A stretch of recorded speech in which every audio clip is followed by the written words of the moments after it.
తెలంగాణ రాష్ట్ర ముఖ్యమంత్రి ఎవరు? యనుమల రేవంత్ రెడ్డి గారు రాష్ట్ర ముఖ్యమంత్రిగా బాధ్యతలు స్వీకరించి 18 నెలల కాలం అవుతుంది. మరి అలాంటి రాష్ట్ర ముఖ్యమంత్రి మాట శాసనమా కాదా? ఒక ముఖ్యమంత్రి హోదాలో తాను ఏదైనా మాట్లాడితే మనం పాటించాల్సిందే. ఎందుకంటే ఆ ముఖ్యమంత్రి సీఎం అనే కుర్చీకి మనం ఇచ్చే వాల్యూ అనుకోవచ్చు, రెస్పెక్ట్ అనుకోవచ్చు, గౌరవం ఇంకేదైనా అనుకుందాం. సో వారు ఏదైనా ఆదేశిస్తే ఖచ్చితంగా కూడా మనం పాటిస్తాం. కానీ వారు ఆదేశిస్తే వాళ్ళ సొంత పార్టీ నేతరే పట్టించుకుంటలేరు కదా. మరి అలాంటప్పుడు తెలంగాణ ప్రాంత ప్రజలు ఎట్లా పట్టించుకుంటారు? ఇక్కడ మొదలైంది చర్చ. ఏంటి అంటే ఒకసారి చూడరు గిడా, రేవంత్ మాట పట్టించుకొని నేతలు గాంధీ భవన్లో పొట్టు కొట్టుకున్న లీడరు పొరక కొట్టుకున్నారట. గాంధీ భవన్లో నిరసనలు తెలుపొద్దన్న సీఎం, ముఖ్యమంత్రి మాట లెక్క చేయని లీడర్స్, పదవుల కోసం పార్టీ ఆఫీసుల్లోనే కొట్లాట. గాంధీ భవన్ ఇప్పుడు కాంగ్రెస్ పార్టీ కార్యకర్తలకు నిరసన భవన్గా మారిపోయిందన్న విమర్శలు వస్తున్నాయి. ఇటీవల మంత్రి పదవి కోసం యాదవులు గొర్రెలు తీసుకొచ్చే నిరసన తెలిపిన ఘటన మర్చిపోక ముందుకే ఇప్పుడు హైదరాబాద్కు చెందిన కాంగ్రెస్ నేతలు ఏకంగా కొట్లాటకు దిగారు. మలక్పేటకు చెందిన 2 వర్గాలు కాంగ్రెస్ పార్టీకి సంబంధించిన నేతల బాహాబాహికి దిగారు. మలక్పేట నుంచి పోటీ చేసిన ఎమ్మెల్యే అభ్యర్థి షేక్ అక్బర్, హైదరాబాద్ ఎంపీ అభ్యర్థి సమీర్ వలీ ఉల్లా ఖాన్ మధ్య గొడవ జరిగింది. జిల్లా అధ్యక్ష పదవి కోసం 2 వర్గాలు పోటీ పడుతున్నాయి. ఈ నేపథ్యంలో 2 వర్గాలకు చెందిన నేతలు పార్టీ ఆఫీస్కు వచ్చారు. అక్కడ ఎదురెదురు పడడంతో పంచాయతీకి దిగి కొట్టుకున్నారు. ఓవైపు క్రమశిక్షణ కమిటీ సమావేశం జరుగుతుండగానే నాయకులు గొడవ పడడం చర్చనీయాంశంగా మారింది.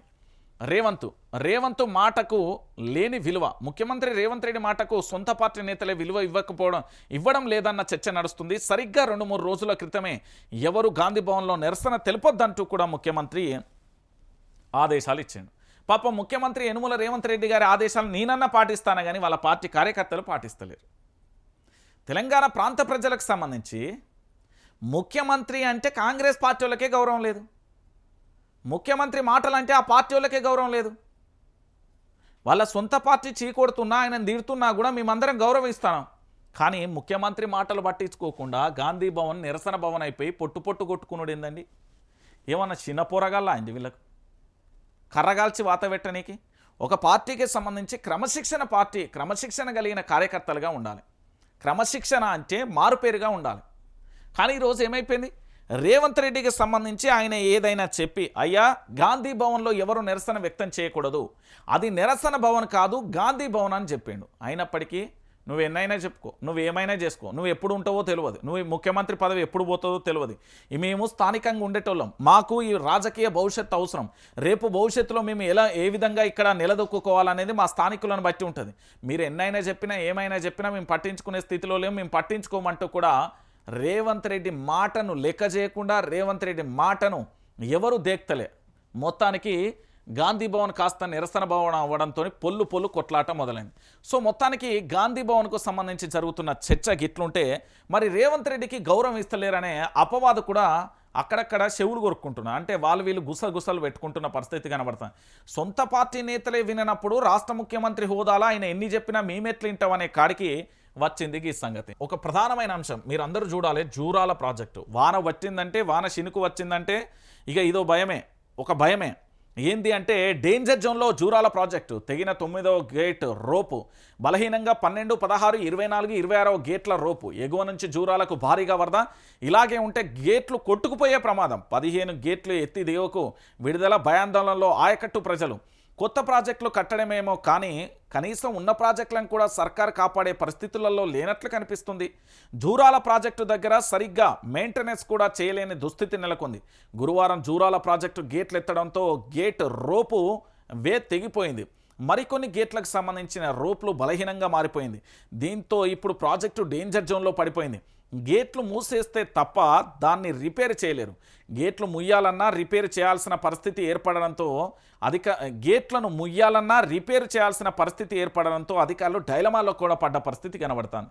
ఇక ఇదే ప్రాజెక్టుకు సంబంధించి రేవంత్ వల్లే జూరాల ప్రమాదంలో పడింది. కాంగ్రెస్ నిర్లక్ష్యానికి నిదర్శనం. ఒక్క ఇటుక పేర్చడం చేత కాదు, ఉన్న ప్రాజెక్టు నిర్వహణ రాదు.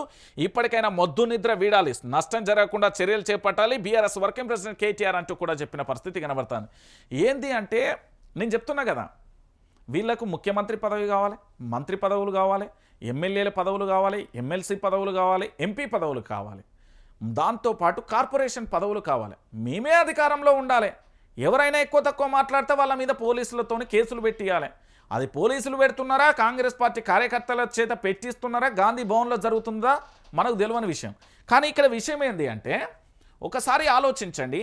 4 కోట్ల మంది ప్రజలు ఈ తెలంగాణలో ఉన్నారు. వాళ్లకు ప్రాజెక్టులు అనేది అవసరం. ఆ ప్రాజెక్టుల మెయింటెనెన్స్ చేయాలి అనే సోయి కూడా లేకపోతే ఏం ప్రభుత్వాలండి? విద్యా వ్యవస్థకు సంబంధించి దాని మీద ఇప్పటివరకు ఏమీ అతిగతి లేని పరిస్థితి కనబడుతుంది. రాష్ట్రంలో లా అండ్ ఆర్డర్ ఎంత దారుణంగా ఉన్నదో మీ అందరికీ తెలిసిన విషయమే. ఇక ఆఖరికి నీళ్ల కాడికి వస్తే మొన్న ఏది బనకచెర్ల కానీ లేకపోతే ఏపీ ప్రభుత్వం కట్టబోతున్న ప్రాజెక్టు, దాంతోపాటు ఇక్కడ మన దగ్గర ఉన్న కాళేశ్వరం కానీ మేడిగడ్డను రిపేర్లు చేయమంటే చేయలే. గిట్ల వానలు పడ్డాక కొట్టుకపోయిన తర్వాత మన బతుకులు ఏం గాను ఏం చేద్దాం చెప్పుర్రి. వీళ్ళ పదవుల మీద ఉన్న వ్యామోహం ప్రాజెక్టుల రిపేర్ల మీద లేదు. వీళ్ళ సంపాదించే మీద ఉన్న వ్యామోహం ప్రాజెక్టులకు సంబంధించి మెయింటెనెన్స్లో లేదు. వీళ్ళకు ఏదైతే రాజకీయ భవిష్యత్తు అని ఆలోచిస్తున్న వీళ్ళకి యొక్క ఆలోచనలు ఈ ప్రాజెక్టు యొక్క భవిష్యత్తు ఏందని ఆలోచిస్తలేదు. గిదా తెలంగాణ? గిట్లనా పరిపాలన చేస్తే? అంటే ఒకసారి ఆలోచించండి. తెలంగాణ ప్రాంత ప్రజలకు నేను ఎందుకు చెప్తున్నా అంటే మనం కొట్లాడి ఏరుకోరి మార్పు పేరుతో తెచ్చుకున్న ఈ కాంగ్రెస్ పార్టీ మన జీవితాలలో మార్పు లేకుండా చీకటి చేసేస్తే ఎట్లుంటారు అంటున్నా నేను. ఈ ప్రాజెక్ట్ అనేదే ఒకవేళ పూర్తి స్థాయిలో ఇబ్బందికరమైన పరిస్థితులు ఉంటే ఆయకట్టు ప్రాంతాలలో జీవితాలు ఏంది అంటున్నా, గ్రామీణ ప్రాంతాలలో జీవితాలు ఏంది అంటున్నా. ఏం జరుగుతుంది ఒకసారి మీరు అందరూ కూడా ఆలోచించండి. తెలంగాణ ప్రాంత ప్రజలారా, జూరాలను రిపేర్ చేయకుండా చాతగాని ప్రభుత్వాలు ఉన్నంతకాలం జరిగే పరిస్థితి ఇదే. ఇంకేం ఉంటుందండి? ఇక్కడ ఒక గేట్ అంటే నేనేమన్నా అందును, మేడిగడ్డ ఒక్క పిల్లర్ గుంగినందుకే ఏది గద్దలు లెక్క రాబందులు లెక్క మొత్తం ఆగమాగం పిచ్చి కుక్కలు లెక్క బొచ్చు కుక్కలు లెక్క ఆగమాగం ఒర్రిర్రు కదా. ఇక్కడ ఒకటి కాదు, గేట్ల రోప్కు సంబంధించి కూడా చూడు, 12, 16, 24, 26, 15 ఈ గేట్లన్నీ బలహీనంగా ఉన్నాయి. ఒక రోప్ తెగిపోయింది. దీన్ని ఏమైనా కాపాడతారా? ఏమైనా రిపేర్ చేస్తారా? చేయలే. ఏం లేదు. ఏది వచ్చినా కేసీఆర్ మీద బట్టగాల్చి మీద వేయాలి. అంతకు మించి మీరు ఏంది కొడుగుడు మీద ఈకలు బీకుడు తప్ప తెలంగాణ ప్రజలకు న్యాయం చేసేది ఏమీ ఉండదు. నేను చెప్తున్నా కదా, ప్రభుత్వం అనేది ప్రజల సంక్షేమం కోసం ఉండాలి, ప్రజలకు పూర్తి స్థాయిలో న్యాయం చేయాలి.